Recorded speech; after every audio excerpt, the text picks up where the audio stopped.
We grow when we give. We grow when we give. We grow when we give. Nosotros crecemos cuando damos. We grow when we give. 与えるとき、成長する。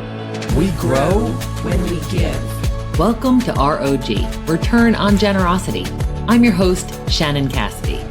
This podcast celebrates generosity at work, not financial giving valuable time, mutual respect, alternative perspectives, and genuine collaboration. Our special guest today is Maria Brennan, the president and CEO of the WICT Network, Empowering Women in Media, Entertainment, and Technology, a 10,000-member global nonprofit celebrating over 40 years of serving women in the cable industry. During her time at the WICT Network, Maria works collaboratively with its leaders and stakeholders to steer the organization's strategic vision, resulting in record levels of membership, sponsor support, and program participation. Maria has over 25 years of executive management experience with nonprofits, ranging in size from 20,000 to 33,000 members, with particular expertise in areas of strategic planning, communications, and advocacy.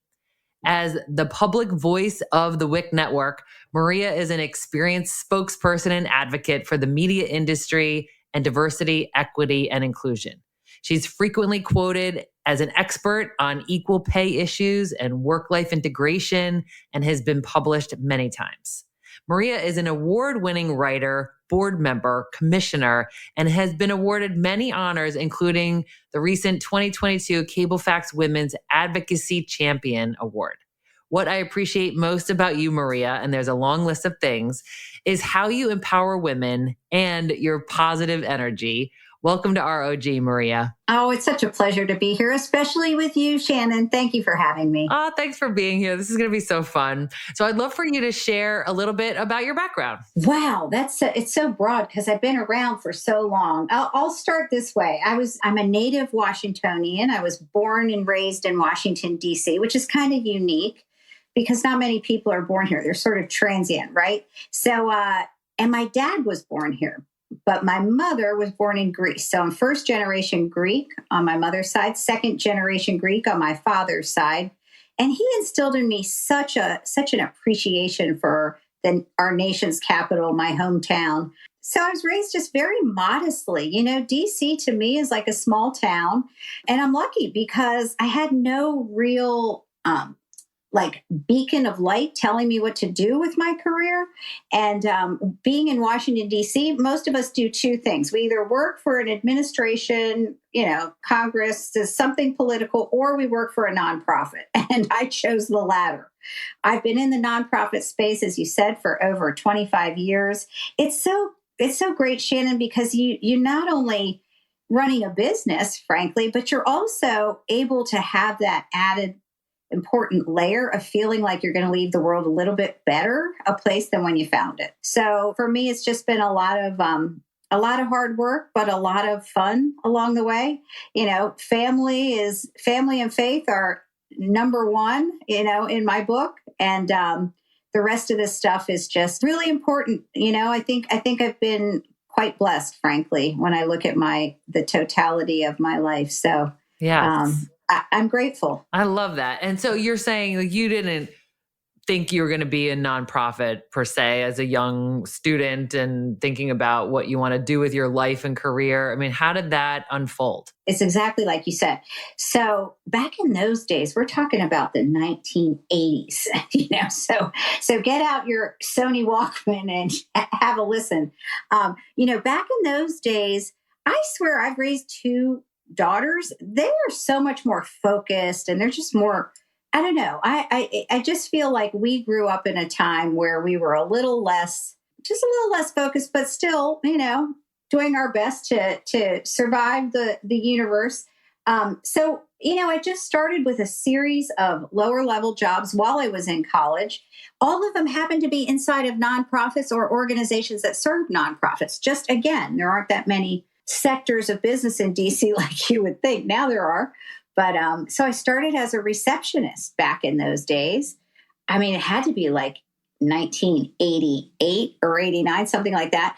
And I loved so many aspects of the nonprofit world, and everything from the events and to the mission and the building things and having them come, the lifelong learning, continuing education. So I just stayed on that track. I just stayed on it, and I was very lucky to have a series of great opportunities. And inadvertently, that path led me toward diversity, equity, inclusion, particularly gender diversity, which worked out kind of well because as the daughter of an immigrant and also somebody who's very about equality, was raised quite righteous in that regard, it worked out beautifully for me. So I sort of, I like to think it was a little bit of divine intervention along with a ton of grit. Yes, well said. And, what is the influence of having a mother who's an immigrant, a first-generation immigrant? I mean, how has that influenced you and your life and your outlook? Well, so when she moved to the States, she didn't speak English and she couldn't read or write, obviously, and she didn't drive a car. But when she was in Greece, she had, her master's, and she was a school teacher, and she was teachers in her village were like doctors. I mean, very beloved. So when she came here, it was difficult for her. She had this thick Greek accent. She didn't know the language. Washington, D.C. is not known as like the warmest and fuzziest place in the world. So, so she struggled, and it was interesting to watch her. She became a checkout person at the local grocery store. She just didn't have any ego. She had a very strong work ethic. She was very proud when she got Cashier of the Year. We all 5 of her babies, my dad dragged us into the giant food store, and all 5 of us babies clapped for her when she got her award. So it was nice to see that, here's a woman with, highly educated, came from some good background and just doing what it took to raise the kids. My dad worked 2 or 3 jobs at any given moment. And, in some respects, we raised ourselves, but at the same time, we knew clearly that we were loved, and we knew clearly that we had a line that we had to toe, or, didn't matter how many jobs they had, they'd find us. They'd find us and set the record straight. Oh, yeah. And so just while we're talking about your mom and where she grew up, talk to us about the village that she grew up in. Right. I mean, I think that's a really interesting part of your story. Yeah, it is. It is cool. But one of the best moments of my life was taking my daughters to see the village where their yaya grew up. So my mother, we're talking about 1934. And, my mother grew up in a very small fishing village in a place on the sea that's called Galifa. It's 4 hours from Athens. So to get her education, she and my uncle had to go to Athens and live in an apartment without their parents when they were 12 years old, all the way up through, high school and college.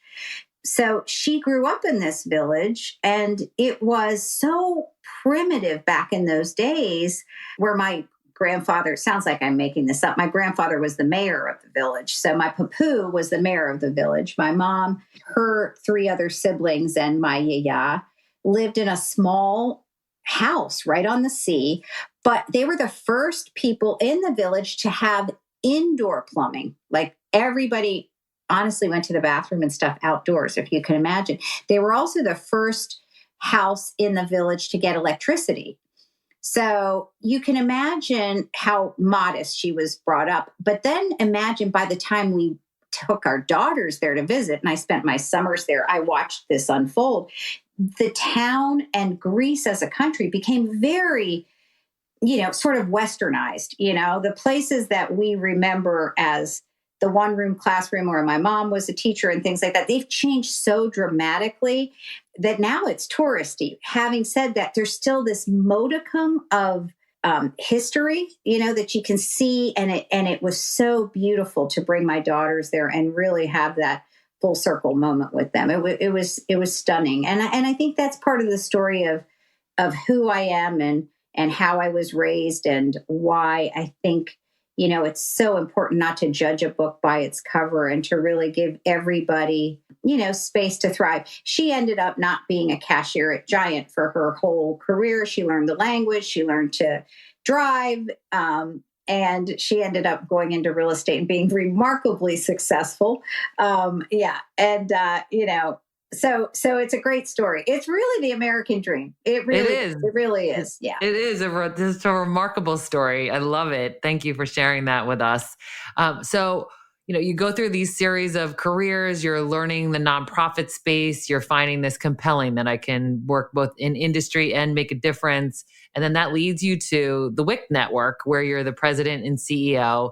And everyone who's near and dear to me knows how much I love the WICT Network, empowering women in media, entertainment, and technology. Would love to hear you talk to us about WICT and, your role there and what you love about it. Wow. So I just celebrated my 14th anniversary, which just stuns me, Shannon.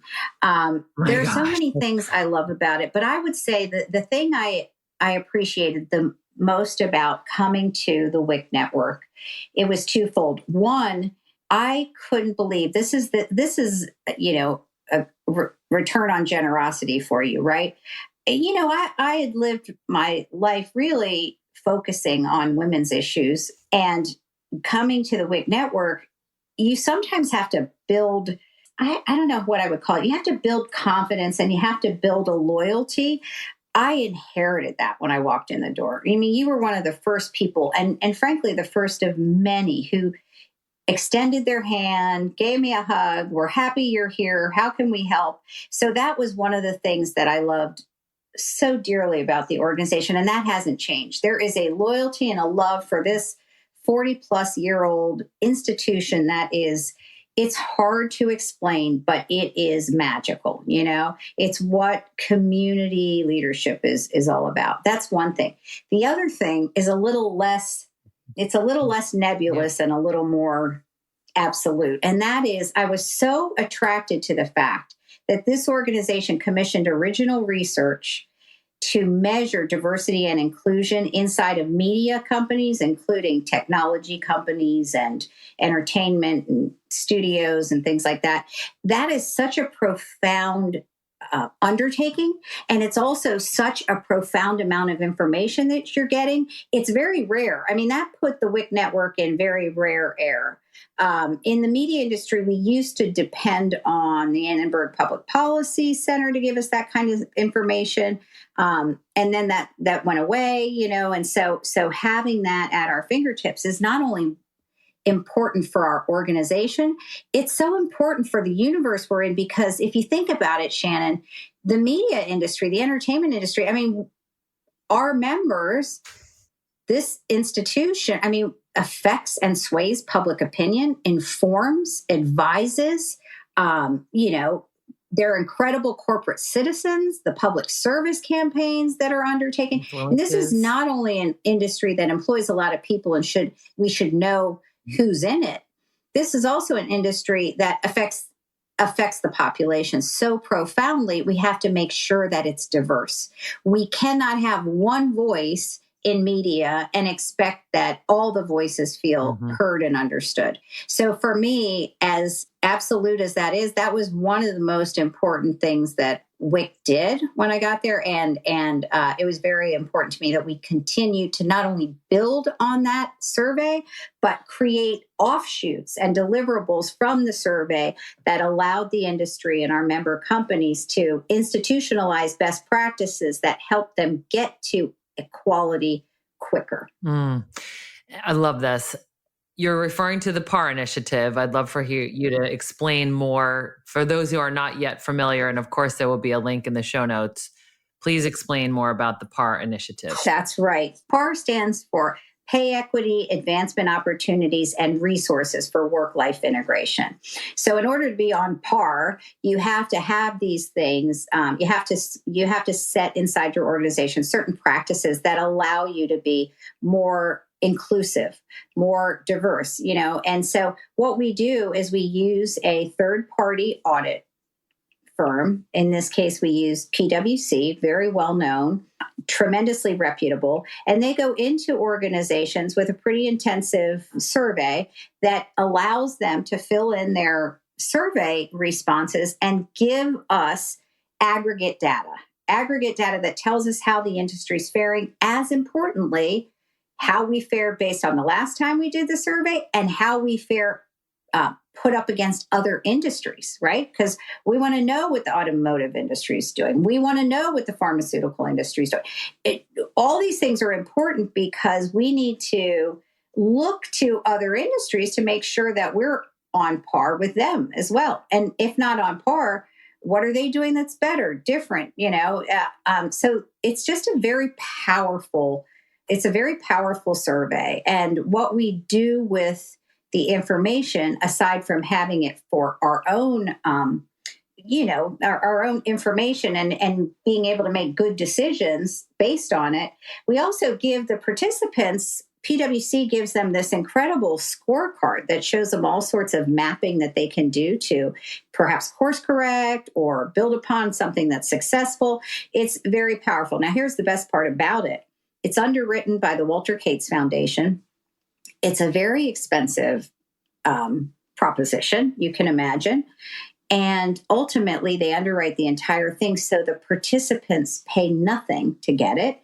And the WICT Network pays nothing as well because the Cates Foundation is funding it. So it's a pretty tremendous testament to the industry. And the Cates Foundation, the National Cable, NCTA, the Internet and Television Association, as they're now named, it's a tremendous testament to how we can collaborate and work together to get to equal faster. And I think that's what one of the things I love the most about the WICT Network when I joined. That is beautiful. Thank you. And thanks for continuing to invest and share and inspire growth, because I think it's that measure what matters, right? So if we're saying that we care about pay equity, we care about advancement opportunities, we care about work-life integration, then measure it. How are we doing? What are best practices? And then, shout it from a mountaintop, right? That's right. And, sometimes what you see, and I've seen this with other industries and other organizations where I've worked, sometimes what happens is anecdotally, you think you're doing okay. You're in the conference room, you see some women, I think there's a few people of color here, we're fine. But the truth is, and you may be, that's right. But the truth is what gets measured gets done. And it's not always appearances that are reality. So what this does is it gives us hard data, and it also is able to inform other industries and other organizations. I mean, the hard data has been used by the Obama administration when he was transitioning into office. So there's some powerful links to what this does and why it's important. And Shannon, the other thing that's important is the survey data allows us to see things like this. There aren't enough women in the C-suite. So now we can take that information as the WICT Network and create programs around it. Like, okay, how do we get more women on corporate boards? How do we get more women on publicly traded boards? How do we develop women leaders alongside the member companies and all the work that they're doing internally to develop their leadership? How do we partner with them to bring, top-notch programs to market so that women are not only ready to lead, but the opportunity is there to give them, to allow them to lead. So that's why you see us launch programs with the Stanford Graduate School of Business, launch programs with Harvard, launch programs with the Center for Creative Leadership, build on programs with the Center for Creative Leadership. All of those things are not decisions that are made in a vacuum. They're decisions informed by data, because in our world, data is queen, right? I mean, it's the thing that matters the most. It runs us. Yeah. Absolutely. And I think that's important, good leadership thinking for those listening who are trying to hear what you're saying and think, how could I apply that to my own environment, my own culture? So like, what do you need to measure? What really matters? What would be the signals that you're on track? And like you're saying, don't self-assess by looking around the room. Like that's not, that's a data point, but that's not the data point. And I like also how you're measuring it against other industries. And so, Could you share how well the industry is doing, or, what are some of the highlights from the research? Absolutely. So here's to me, the best part of a comparative, and it's a mixed bag. We're not perfect. We are a work in progress in our industry. So here's what I like about what the data told us the last survey, and that was fielded less than 2 years ago. We field the survey every 2 years. So the data, this was a particularly important year because we were coming off of this little thing called a pandemic, and women suffered exponentially in terms of job loss relative to men. So it was going to be a very interesting year for the PAR survey. And what we discovered was that women we didn't lose ground with women like we thought we were going to with the last survey. We actually gained more women. Critical mass of women increased from 2019 when we last fielded the survey.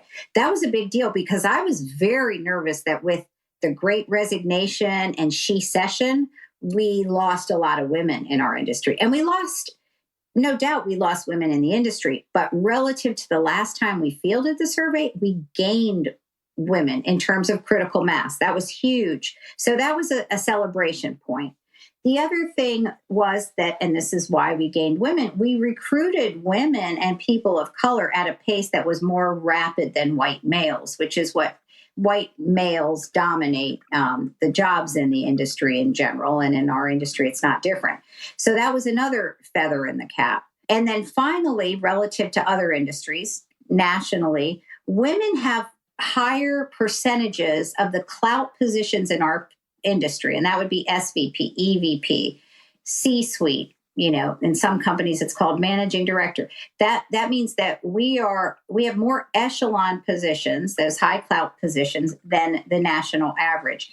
The way that plays itself out in real life is that means that when you have women in positions of power, women tend to recruit other women. They tend to have view the world through a lens that is more family friendly and programs and opportunities that, would appeal to not just women, but men. And so that's a good sign. Now, every time I say something good about the data, I have to qualify it because we're not popping the champagne bottles yet, because there were problem areas too. And, briefly, while we recruited at a tremendous pace, we didn't retain at a tremendous pace. So we need to, I call it kind of the leaky bucket syndrome. We have to work really hard to make sure that the critical mass that we gained, we don't lose because of a leaky bucket. If you're bringing in a lot of women, but you're losing them exponentially, you got some holes you need to plug up in the bucket. So we share best practices with them. What are policies and procedures and flexibility opportunities that you tend to keep women in your organization? And Shannon, I have to stop and say this. Anything that's good for women, it's also good for men. It's also good for humanity. I mean, it's half the universe. So, this isn't all about the females, I promise. This is all about don't leave half the universe behind. And, let's pull everybody up at the same time. So I think that's an important thing to note. I do too. It's very important to talk about what's good for one is good for all, and diverse boards and organizations and leadership teams and everywhere elevates everyone. So this is not at the cost of, this is, in order for us to be more successful collectively. That's a really important point. So this podcast, as you know, is all about generosity in the workplace. And I think you don't have to look too far to see generosity in your workplace. But curious for those who are maybe not familiar with the WICT Network, or we don't all get to work there. So tell me where you witness generosity in your workplace. Wow, there's so many places, Shannon. It's really incredible. I mean, I'll give you an example. We have 24 chapters around the world. And if a natural disaster strikes, let's say, those chapter leaders, and there are about 500 of them that volunteer. There is they are galvanized to come together and work to do whatever needs to be done to help the people in the region that are affected. It's not even before we can even make a donation to the Red Cross in their name, the chapter leaders have, formed a force in order to help for good, so that's kind of a big picture thing. On a smaller note, you will always see people inside of our universe help one another when it's a layoff or when it's a challenge with a manager or, something as just the great and the small. You see the camaraderie there so that in the end, this really is a community. And it's a community for help and good and positivity. It's not a community for, sadness or sorrow or feeling sorry for oneself. This is a business organization, and we work with business leaders. And these just happen to be women from all different walks of life who have such a loyalty to one another and the organization that a day doesn't go by when there isn't a form of generosity. That is not a line. That is literal. Every day, that's, I often say I have the best job in the world because where else can you say that? It's pretty tremendous. It is tremendous. And I love how under your leadership, it has become an international organization. So we can think even more globally around impact and community and how we're supporting each other. And I love how you're talking about the range from the big catastrophic events to those day-to-day just existence of a corporate leader. And, we need a safe place to talk. So you have your members in your own, chapter or others, and you have the WICT Leadership Conference where everybody gets together. So it's just a beautiful thing. How about in your own career, Maria? Like what would be an example of where you've witnessed generosity in your career? Well, I came from American Women in Radio and Television, where I was 9 years their president. So you can imagine there's a lot of the same generosity going on there.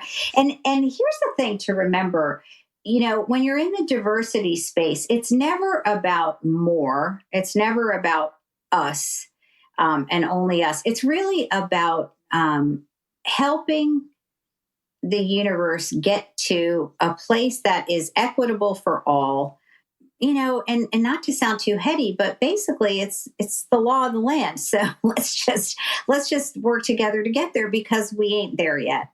So when you think about where I've been before, AWRT, they're now the Alliance for Women in Media.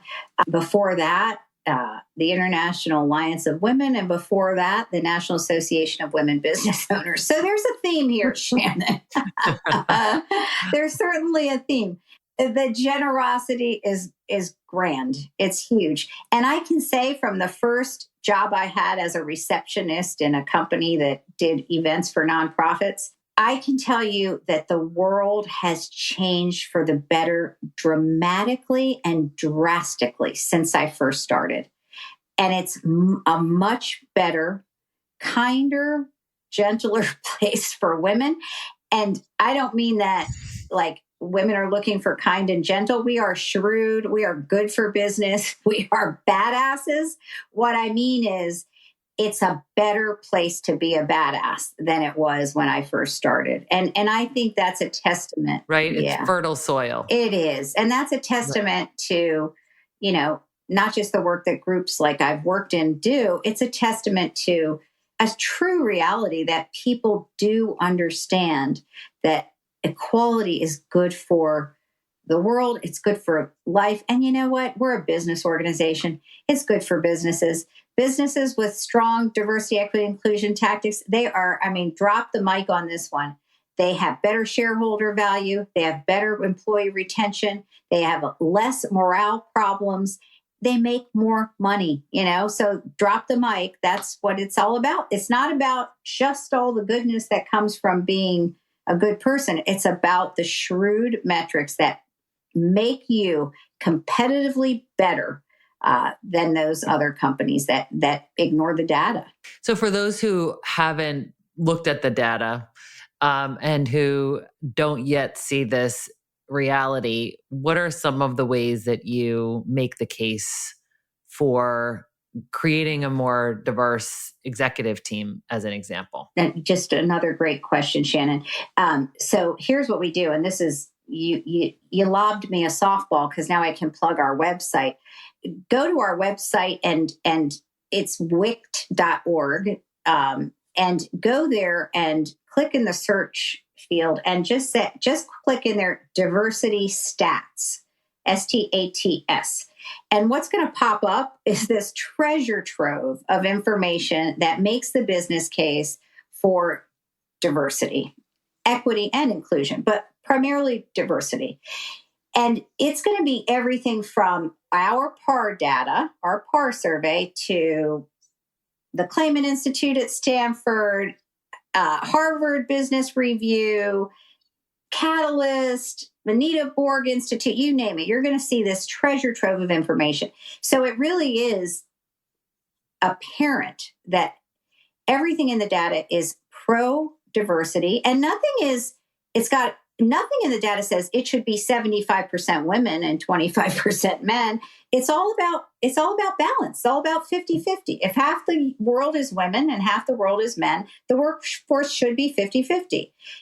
If half the universe is male, half is female, then guess what? Half the C-suite jobs should go to women. So but not all of them. Nothing in the data says it should be all women. It's all about the balance. So I think for me, seeing that data is very important, and knowing that it makes you a better business when you care about the obvious data and research that points to the positive business benefits of DE&I. And then I think the other thing that's important, Shannon, when we look at things like the data, is to also recognize and understand that even with all the dryness of the data, the research, even with all that dryness aside, you are really talking about human lives, right? So why wouldn't you want to have a perspective of the LGBTQ plus community? Why wouldn't you want to have the perspective of, the older female versus the younger female? They create this incredible treasure trove of knowledge that one sector could not possibly hold. So, it makes for great programming, it makes for great, television, great movies, great camp, all that good stuff. But it also makes for a really much more informed society. Thank you for collecting all of those tools and resources and putting them in a place that's easy to find. And you're just so generous with your excitement and your enthusiasm for what's possible, but also with your content and what you're equipping people with so that they can also have an educated conversation or debate on why this matters.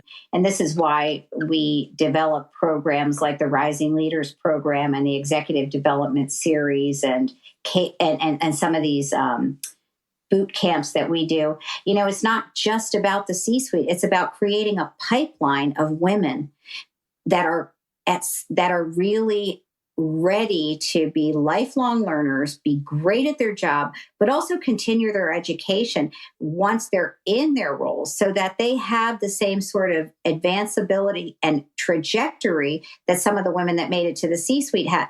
What we hope is that they can get there quicker because we're their partner in helping them develop as leaders. We create women leaders, but we do it together. We do it in collaboration with these companies that support us, the HR leaders and the DEI leaders that send their high potential women to our programs.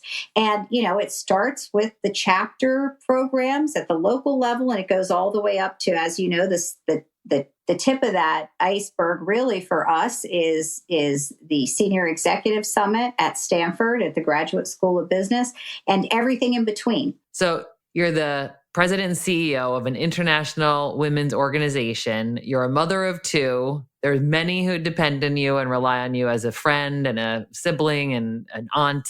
What are some of your best advice? Like, you have a lot of Maria-isms, and I'd be curious to hear some of your best advice for me and our listeners. You know what? I think the best advice I could give people nowadays. And, I will say this, advice changes as you age and as you experience life's lessons. And I think the greatest gift I could give to anybody is to remind them that life is not designed to be easy. Your chances of being here are like, I don't know, 1 in 400 trillion. Brace yourself because it's tough. You got to earn your existence in this world. With that being said, oh my goodness, what a gift it is, So just be ready, be gritty, and don't let things that knock you back on your heels knock you down. It sounds so cliche, Shannon, but I am telling you, the greatest lessons I've ever learned are not from my successes. They are from my failures, and I have had plenty of both. So don't be afraid to fail. Just make sure you learn from it, pick yourself up and move forward. And don't be afraid to say, hey, I made a mistake. You introduce me to the person who hasn't made a mistake, and I'll introduce you to a liar. So, that would be my greatest advice is, life is tough. You're going to get knocked back. Don't let it knock you down. And you know what? It's also beautiful. Life is quite spectacular. There's joy in the journey. Absolutely. That's what I can tell you. Yeah. Thank you. And then I also quote you / your husband, Michael, which is, if you can't get out of it, get into it. He used to tell that to our girls. Oh, I got a spelling test. I don't want to blah, blah, blah. Well, if you can't get out of it, you may as well get into it.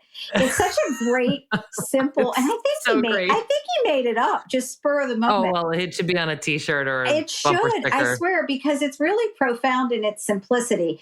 There are so many things in life, a dinner, a speech, a recital, a podcast. And actually, I was looking forward to this. This is the highlight of my week, sister. But there's so many things that we dread, right? Like I used to spend days and hours dreading the flight to London to speak for 12 minutes about diversity. Now I'm like, oh my gosh, what a privilege. What a gift. I got to interview Robin Roberts, and the greatest thing she said is stress is a privilege. It is, because if you're not stressed, you're just not doing stuff. You're not living. I think she got that quote. I could have this wrong, but I think she got it from Billie Jean King. So, if you aren't stressed, if you aren't moving and shaking and doing and failing and succeeding and laughing and crying, then you're really not living, because that's the human experience. It sounds so like this has become such an intense conversation, but life, it is kind of intense. It's kind of intense and kind of crazy. But it's just, yeah, there you go. Yeah. Well, I think it's diversity, right? It's what you say. It's diverse. There's so many different elements to it, which makes it beautiful. Right. I think if it was any one thing, it would be boring and predictable. What is it? John Legend says it something like it's perfectly imperfect. I think that's a really good way of putting it. So at the end of every episode, I try to give some highlights so people can practice what they've heard in their own work and lives. And one of the things that I love about your story about your mom and your history is to know your roots, know where you come from, give reverence and respect and appreciation for that. And you talked about investing in others, right? Really just like getting to know people, connecting with people, and then the whole measure what matters. I think that's like the title of this episode is Measure What Matters. Like figure out what is it that I want to measure myself against? What do I want to be outstanding at? And then how could I figure that out? And then I love how it's been going on for so many years, because we now have that body of work, that data. And then I think the whole life is not designed to be easy, to that you earn your existence and it's a gift. What else would you add to that, Maria? Gosh, I think it was, I think you really hit on it too when you said, get to know people around you, and not for any other reason, but because they're just so damn interesting. I do hope we can return to a place where we can talk about our differences and celebrate them and agree to disagree in a very compassionate way, not just a tolerant way, but just in a way of compassion and empathy and sympathy.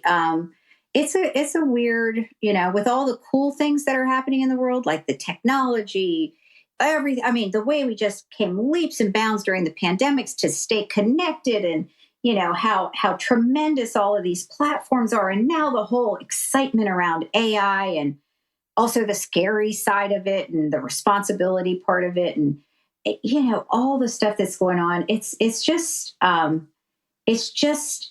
negated so severely when we make it about the fight and winning the argument, instead of just understanding the plight and then agreeing to disagree. But I think that's sort of one of those things. I'm still scratching my head, Shannon. I would kind of ask you the same thing. I like to believe that this too shall pass, but I hope it passes quicker, because I think there was a more civil way for discourse than there is now. And I'd like to see us get back there as humans. I will say we did get knocked back during the pandemic, and we sort of forgot how to get along with one another and how to be civil. I hope we're going to get back there, because it's a much better universe when we are open-minded and don't always have to be right. And another one, and this is Marcus Aurelius, one of the Stoics, it's okay to not have an opinion about everything, right? Like sometimes you can just be okay just listening. You don't always have to know the right answer, There's a little bit of freedom in that, right? Oh, for sure. And I think a missing ingredient that I would love to cast upon the world is curiosity. I think if we had more curiosity, then we don't have to have an opinion. I'm curious to learn how you see it that way, or I love that. How you came to that conclusion, right? And it's not that there is a right or a wrong, because I think that there's this misbelief that there is an absolute right whatever. And it's like, so many things are nuanced that we have to appreciate the gray. I think that's so spot on, Shannon. So spot on. Well, thank you for being my friend and for being a guest and for sharing your wisdom. I so appreciate you. Well, I just want to say thank you for being Shannon. You're one of the first people I met. You are our partner in so many endeavors that are important.